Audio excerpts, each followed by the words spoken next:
Hello everyone. Today we are going to delve into one of the most crucial parts of IELTS writing test, that is letter writing. Whether it's formal letter or informal letter, mastering this can boost your IELTS score. So in the next 5 minutes, I'll be sharing 5 essential tips to nail IELTS writing. So in 5 tips में से last वाली जो 2 tips है those are very very important and also in this video I'll be making a very important announcement for all of you, so stay tuned with me till the end. So without wasting time, let's get started. So one of the most important tip for IELTS letter writing is understanding the prompt. It may seems simple, लेकिन prompt को understand करना is very important and is very crucial. Now what do I mean by understanding the prompt? Understanding the prompt का मतलब ये होता है आपको question देख के ये क्लियरली पता होना चाहिए क्वेश्चन में आपसे किस बारे में पूछा गया है, आपने लेटर किस रिगार्ड में लिखनी है. That means you should clearly state the purpose of writing your letter. Take for example this screenshot. So this screenshot जो है this is from the IELTS official website, जहाँ पर ये clearly लिखा हुआ है कि आपने लेटर का पर्पस क्लियरली स्टेट करना है. This is one of the most important criteria for judging your writing task 1. So अगर आपको for example let other example take, अगर आपने किसी कंपनी को लेटर लिखनी है that you have lost your credit card, so आपने क्लियरली स्टेट करना है that you are writing this letter because you have lost your credit card and you need the help और assistant. So this is very important and to do this tip is you should always highlight the key points in your letter. अगर आप letter में की points को highlight कर लोगे तो आपको पता होगा आपने क्या लिखना है, लेटर किस बारे में है. So this comes under the category of task relevancy and task achievement. So this was point number 1. Moving on to essential tip number 2, that is choosing the tone of your letter. You should clearly understand the prompt. After this, you should select the right tone for your essay. अगर आपकी letter formal है, then your tone should be very very formal. For example अगर आप letter लिख रहे हो किसी company को, that means it is the formal letter. Formal letter में आपने स्टार्ट कैसे करना है? You should start with dear sir और dear madam, ending with yours faithfully. इसको आप याद कैसे रख सकते हो? F for formal, F for faithfully. ज्यादातर स्टूडेंट्स ये चीज को भूल जाते हैं कि हमने एंडिंग में क्या यूज करना होता है. तो एफ फॉर फॉर्मल हो गया, एफ फॉर फेथफुली हो गया. और जो आपने in the body paragraph in the whole letter जो आपने टोन यूज करनी होती है, be polite, use polite language and keep it professional as you are writing a letter to a company, to a manager, to any stranger person. This is the official letter. तो अगर आप कोई formal letter लिख रहे हो तो make sure कि जो आपकी टोन होगी वो फॉर्मल होगी. By formal tone I mean कि आपने यूज करनी है प्रोफेशनल लैंग्वेज एंड यूज करनी है polite language. And on the other hand अगर आप यूज कर रहे हो, अगर आप लिख रहे हो इनफॉर्मल लेटर, तो आप स्टार्ट कैसे कर सकते हो? You can start with dear Anna comma, that means आप हाय एना भी लिख सकते हो, अपनी फ्रेंड का नेम की स्टार्टिंग से भी आप कर सकते हो. उसके बाद एंडिंग में आप कर सकते हो योर्स लविंगली लिख सकते हो या बेस्ट रिगार्ड्स भी आप लिख सकते हो. एंड जो टोन है, जो लैंग्वेज है, वो कैजुअल एंड फ्रेंडली हो सकती है in case of informal letter. So this was about the tone of your letter, formal tone and informal tone. And here the tip is क्या है, आपने रिलेशन देखना होता है जिसको आप लेटर लिख रहे हो. अगर आपका उसके साथ फ्रेंडली रिलेशन है, that means use casual friendly tone informal letter. अगर आपके साथ उसका प्रोफेशनल रिलेशन है या उसको आप नहीं जानते हो, then you should use formal tone, professional tone. So these are the 2 essential tips. So moving on to next very essential tip is structure your letter. तो IELTS राइटिंग टास्क में structures की बहुत ज्यादा इंपॉर्टेंस है.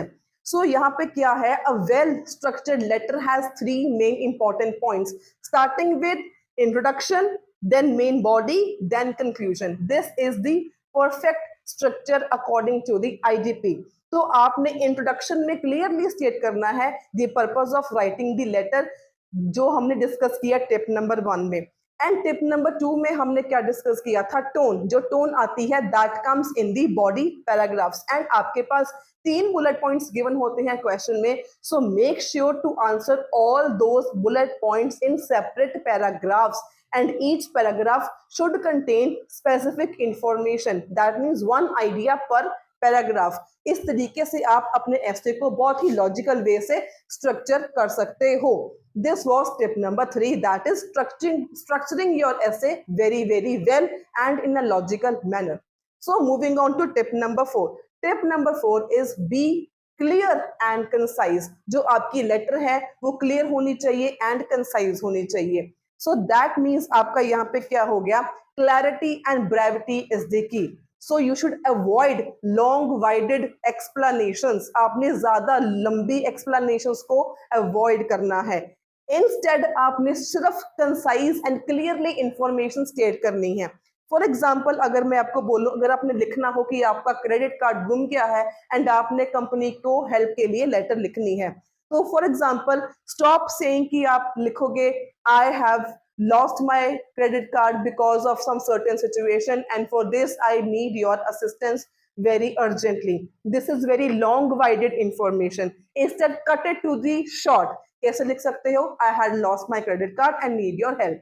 Short and concise, short and precise, to the point. तो make sure जो आपने letter के explanations लिखनी है ज्यादा लॉन्ग नहीं लिखनी है, be clear, be concise, to the point आपने लेटर की जो एक्सप्लेनेशंस हैं वो आपने टू द पॉइंट लिखनी है।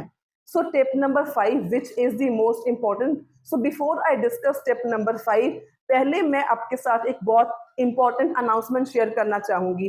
तो कल फ्राइडे को मैंने लाइव क्लास लगाई थी एकेडमिक रीडिंग स्टूडेंट्स के लिए, जिसमें से काफी ज्यादा स्टूडेंट्स का मुझे बहुत अच्छा रिस्पॉन्स आया था।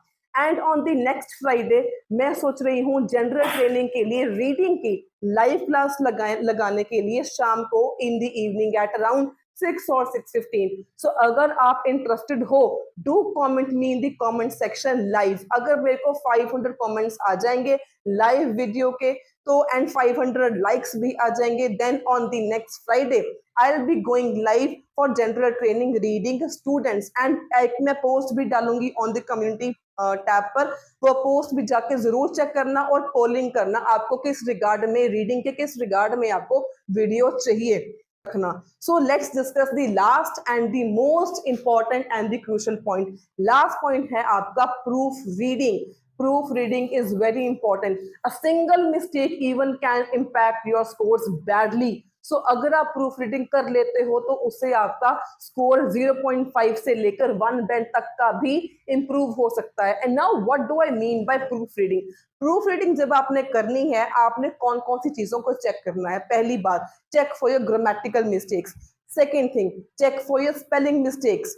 Third thing, check for your tone. If the letter is formal, your tone should be formal. If it is informal, tone should be informal.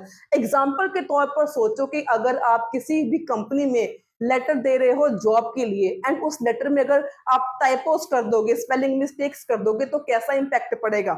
Similar thing goes with the IELTS letter. तो छोटी छोटी mistakes की वजह से बहुत बड़ा impact आपके score पर पड़ सकता है। सो इसीलिए I focus on proof reading your letter as well as your writing task too. अगर आप अपनी मिस्टेक्स को पहले ही फाइंड आउट करके इम्प्रूव कर लोगे तो इससे आपकी जो बैंड स्कोर है फ्रॉम 0.5 to 1 भी आपका इंक्रीज हो सकता है।